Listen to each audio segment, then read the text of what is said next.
Hi, my name is Trevor Smith. Welcome to Full Burn, where we kick some tires, light some fires, and interview awesome base and defense founders across the industry.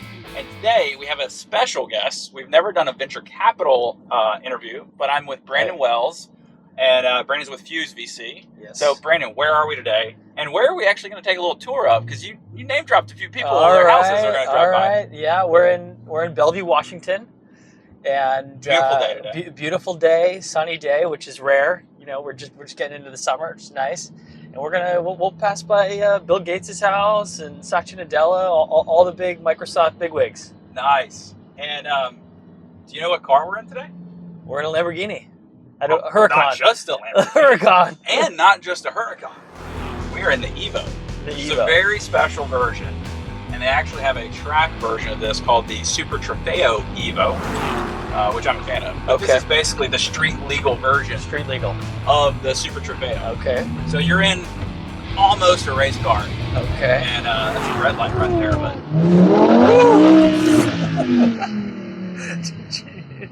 All right. Oh, well, thanks for having me. Yeah, this is going to be exciting. You got to warm it up. Here we go. We're warm. All right, so who is Brandon Wells? So I'm Brandon Wells. I'm one of the founding partners of Fuse. We're an early stage venture capital firm. We invest first check through Series A. We manage about $450 million across 2 funds. Started the firm in 2020. And the reason why we're chatting is we've dipped our toes quite a bit into space over the last 2 years. So we've got 3 portfolio companies, Quindar, StarCloud, and Portal Space Systems, where we're big investors in all 3 of them. Shout out to Portal and my boys over there at Quindar. Love you, Dave. Love you, Nate. Dave, I'll see you in Mexico. Yeah. Love you too. All right. So, but who is Brandon Wells? Where did you get started? Yeah, who am I? So I grew up in Atlanta. Oh, that's right. Grew up in Roswell. That's right. Okay. Yeah, your neck of the woods. That's right. I'm a Georgia Bulldog. Graduated. Ole Miss. So, I'm sorry to hear. That's all right. Although I like Lane Kiffin. We may not win every game, but we never lost a party. That's very true. Yeah. So went to University of Georgia. Absolutely loved startups and technology. Moved to San Francisco in 2010. Worked at an early stage technology company. And then in 2012, I joined a venture firm, which is now called Headline. Used to be called eVentures, where I spent 9 years learning the art of venture capital and with an early stage fund and a growth fund. Just pause for a second. You don't just jump in and start writing checks. You gotta learn the game. No, you gotta work for people. That's a real quick way to start lose as money. A millionaire and become broke. No, you gotta work for people. So I worked for 2 great guys who had been investing for a long time. And yeah, I mean, I spent 9 years doing it. You know, you have to learn before you run your own firm or your own business. Yeah. Especially in venture capital. It's not that easy, not that straightforward. There's a lot that goes around portfolio construction and firm management. So did that for a long period of time. And then my partners here at Fuse, they used to work together at a firm up here called Ignition Partners. And then we started going in 2020. I was buddies with them, and we've been off to the races since. If you hear some squealing, what does that mean? It's not because the brakes need fixing. These are, and so I run a composite company. Yes. These are carbon ceramic brakes. Okay. So they really like to work when they're going really fast and you're really riding them hard. Okay. If you're just driving around the city, they will squeal like a pig. So what are they doing? Why is it squealing? They're built for speed, and so at slow speed, the clamps don't come down hard enough, and it just causes this sort of annoying. Okay. All right. And you know the best way to clean that sound up is to actually go really fast. To really go really and quickly. Then hit the brakes. Okay. It's actually dust build up. Oh, interesting. It's dust build up. Oh, nice. Okay. Makes sense. We just got to go fast at some point. All right. We'll let it rip up here. Yeah. There's cops though up on this road. Be careful. The Medina cops they're looking for you. Haven't been pulled over yet. So yes, we might run into some faster cars though out here. Oh, I had a 911 Turbo S on the way over here jump on the interstate, and we may have. You did a little. We hung out. God, that Microsoft money can afford a lot of nice cars. I bet there's a lot of nice cars. Yeah, this is a wild place. I feel like a broke car. This is entry level. This is entry level right here. Yeah. The Lamborghini SUVs are really popular around here. Oh yeah, the Urus or Urus, however you pronounce them. Yeah, they're really nice. All right, so Fuse. Let's talk a little bit about Fuse. Yeah, and then we'll get into some more stories about fun things. Anything you want. What is really so you started Fuse with your partner. Tell me about the thesis. We're going to use VC lingo here. Yeah, for sure. So I've got 2 partners. They were both living up here, and they had been investing here for 10 years. And they realized that there wasn't a lot of institutional venture capital here. Folks, if they were raising money, they had to go down to San Francisco to raise the capital.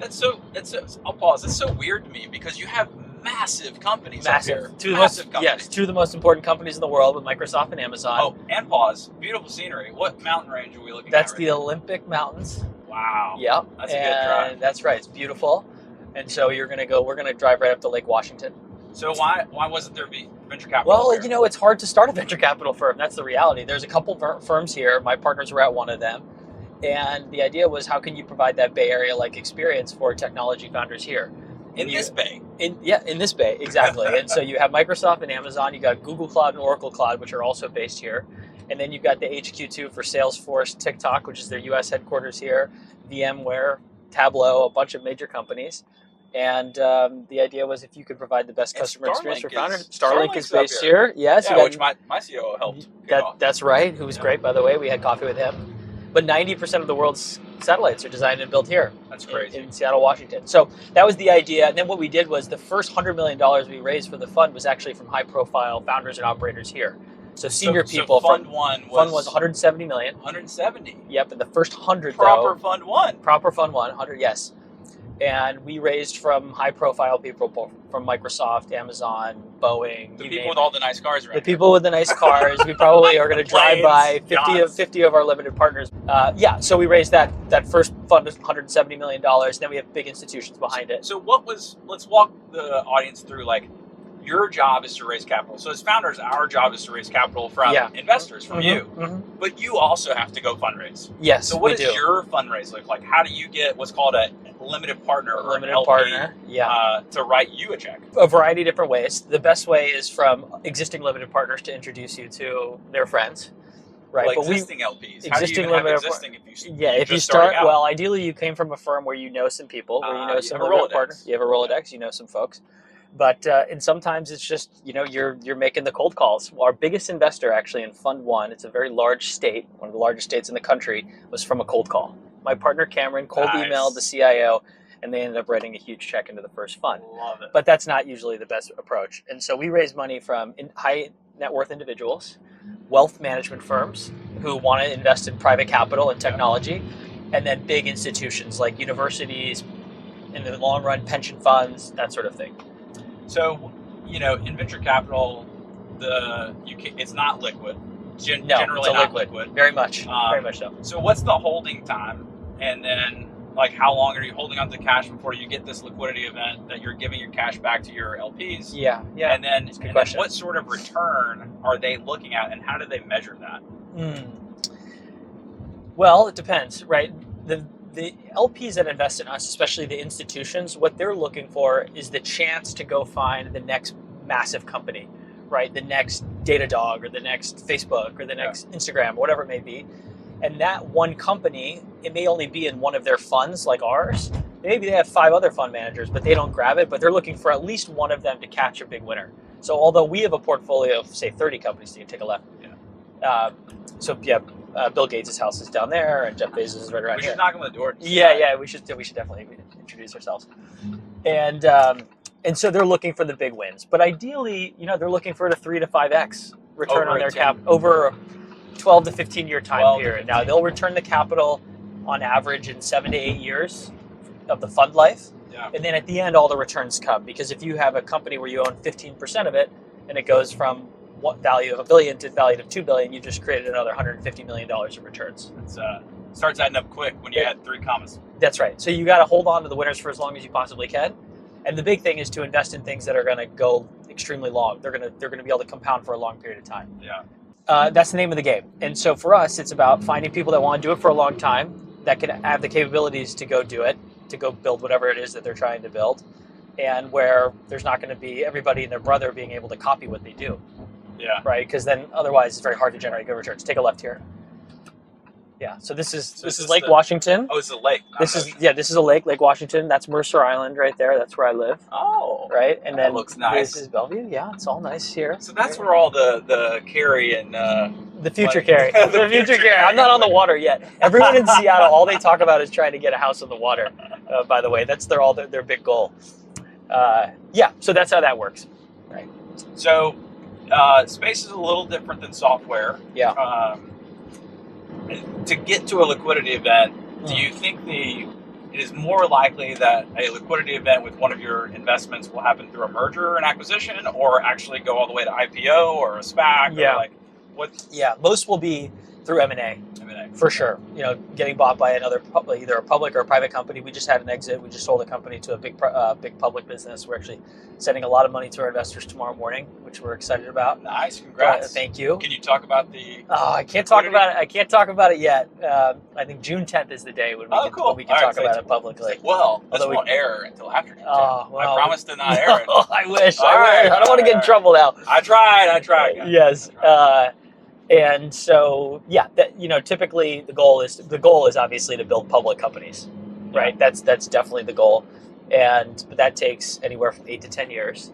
And I think what space was interesting to us because there's limited competition, but you've got a rising market, right? The market is exploding because launch costs are going down, and so there's all these new industries, and it takes certain capabilities to be able to actually build in space. Are you on Fund 2 now? We're in Fund 2. Fund 2. You just we've made. Have you closed it or still? Right now we've made 24 investments out of Fund 2. Okay. Yep, and all of our space investments are in Fund 2. How long did it take you to raise total for Fund 1 versus Fund 2? Like the time difference? About the same, about a year. Really? About a year each. But these are long relationships. These are long sales cycles. Like the people we pitch now for our third fund, they're not going to invest in this fund. They'll probably invest in the fourth fund. Because they're watching your performance today. Yes. And then, here's performance benchmarks. We'll go into the next fund because we've seen that track record. That's right. That you've built up. Yeah, you did exactly what you said you were going to do. Yeah. That's a really important thing. Are you going to deliver for your LPs? We always deliver for our LPs. That's right. Exactly. So, what areas of space excite you the most for investment? No specific company, but maybe like, hey, we like this area or this area, like, asteroid mining or data centers or solar arrays. Some people who are building those. I don't know. Yeah. I'm probably I'm excited about the data centers in space with Star Cloud, which is a big position for us. Good job, Philip. Yes, thank you. We love Philip, the whole team there.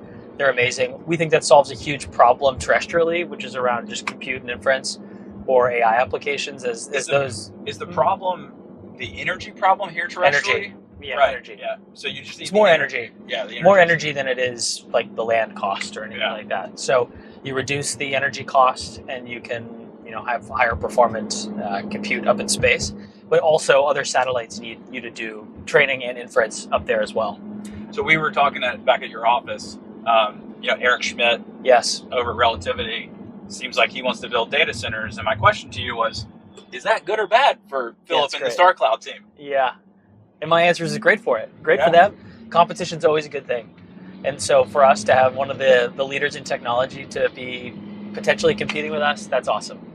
It'll probably help everybody. I think the one thing that is on everybody's minds, I hosted this big dinner 2 weeks ago with all the satellite or space folks here, is around competitors to SpaceX.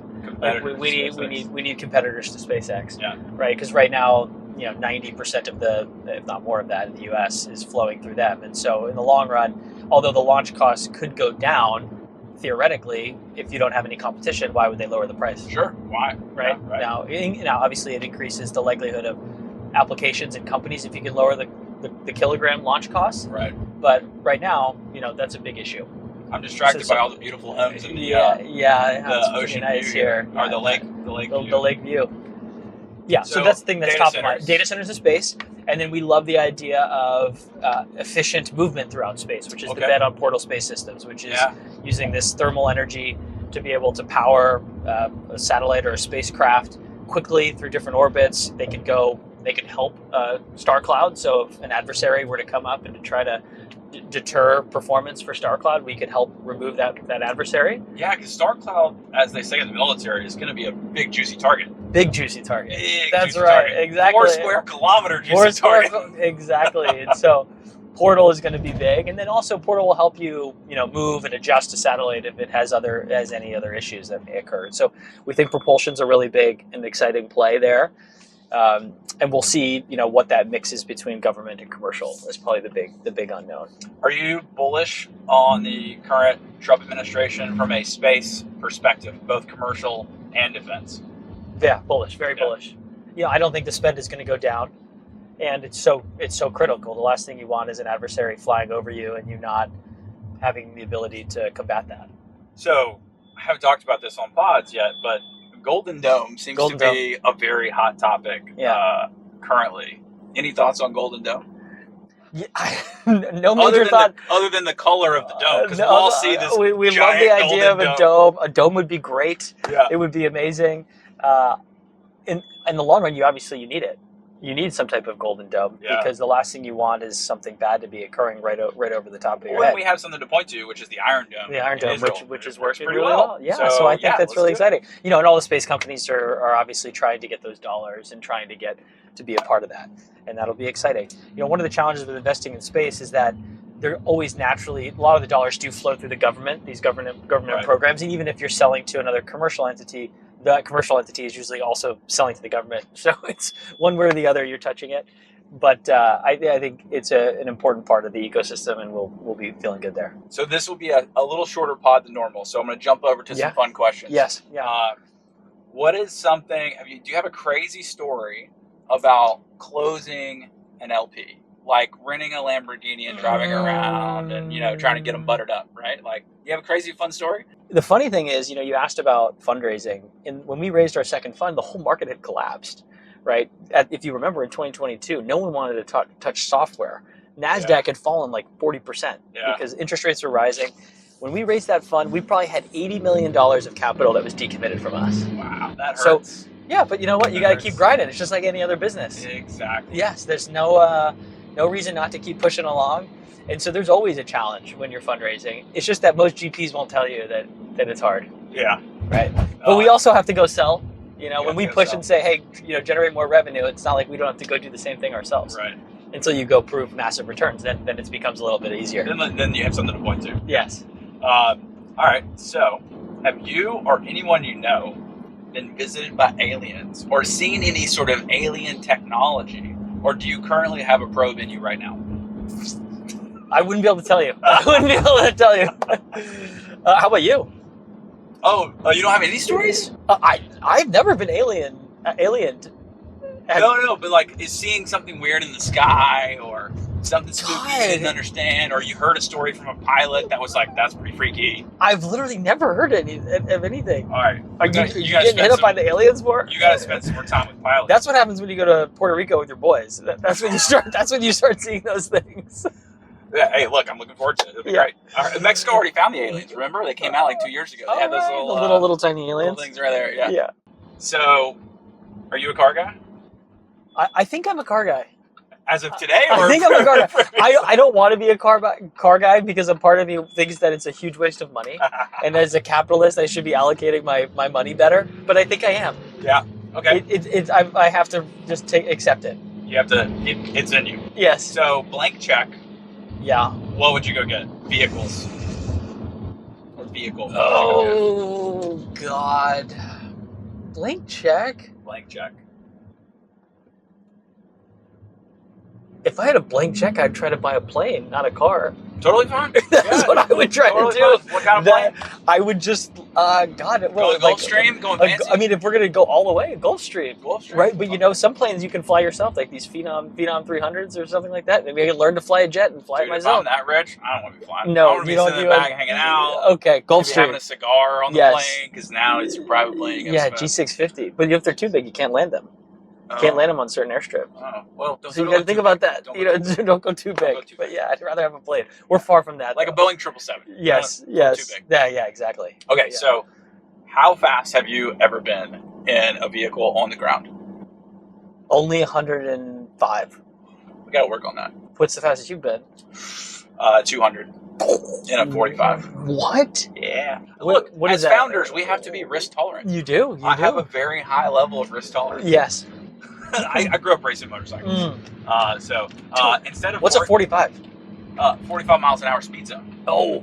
Yeah. So what was it? What kind? Was it a car? Or no, I was on a Yamaha R1. I was on a motorcycle. Holy shit! 200 miles an hour? Yeah. It was fun. So instead of working, a normal job as a college kid, I decided to be entrepreneurial. Yeah. I had an investor, my uncle, and he wrote me a check. And I said, here's my plan. I'm going to buy and sell motorcycles out of my garage. Okay. And I'll make more money doing this than working at Chili's, which I did. Okay, yes. I quit my job at Chili's. And I had an investor. I gave him his returns, and he was super happy. And we basically had what looked like a small motorcycle dealership at my house in college. Oh my God. Also learned how to play a lot of blackjack. Okay, all right. Yeah. That beats the working at the UGA golf course Yeah. that I was doing. Yeah, so that's how I had a bike at the house. Okay. Yeah. 200 miles an hour. God damn, you're lucky you survived that. So the stripe lines at that speed turn into a solid white line. And tunnel vision is real. Like, everything's sort of blurred out. It was fun. Oh my God. So at that speed, if you had actually sit up instead of tucked in, the air would rip you off the bike. Like, there's so much force. Did you know that going into it? That's why I tucked. Yeah, you tucked. We're back at your office, which is a very beautiful office. Thank you. Who would you have on the pod next? Maybe on the VC side, because you're the first VC to join. Who would you recommend? Who would I recommend? VC first, and then maybe a founder. Gosh. Well, you should definitely have Philip from StarCloud. I tried. Yes, you gotta have Philip from England. I tried. StarCloud, or Nate from Quindar, which you haven't done either. No, right? I haven't. I know you're buddies with Dave. Yeah, he's in Austin. I think those two would be great. And then the VC, I think you got to shoot really, really big. I think you got to go get Mark Andreessen to be on here. You got to get Mark Andreessen. Nobody's turned me down yet. So. Okay, get Mark Andreessen. Or you Catherine, are you listening? We need some help. Yes, or you could go, or maybe go with Michael Moritz from Sequoia. Oh, that'd be fun. Get the British wisdom. Who's more of a colorful character in your mind? Who would be more fun to interview? Probably Mark Andreessen would be probably really fun. Yeah. That would be cool. Where does he live? The Bay Area. The Bay Area. Well, I'm headed there tomorrow. Yeah, you should try to hit him up. Who else? I think this guy Delian from Founders Fund is pretty entertaining. Oh yeah. From Varda. I have friends over at Varda. Mook, hey buddy. I need to. Actually, Varda's on the list, but it wasn't Delian. It was one of their founders. Okay. Yeah. You should get on the TBPN. What is that? The Technology Brothers Podcast Network. Oh, it's all the rage right now. That sounds fun. Oh yeah, it's cool. They have these two guys. They're both one's an investor. One used to work at Founders Fund, and they have people come on and talk to him every 10 minutes. Oh, different people. It's a live feed. 10 minutes? Yeah, and it's really, really cool. You should try to get on that. Sounds cool. Well, awesome. We're back. Your awesome office. All right, thanks for having me. Thank you for having me. Thanks for joining. Yes. And thanks for watching Full Burn. See you guys next time. Thank you.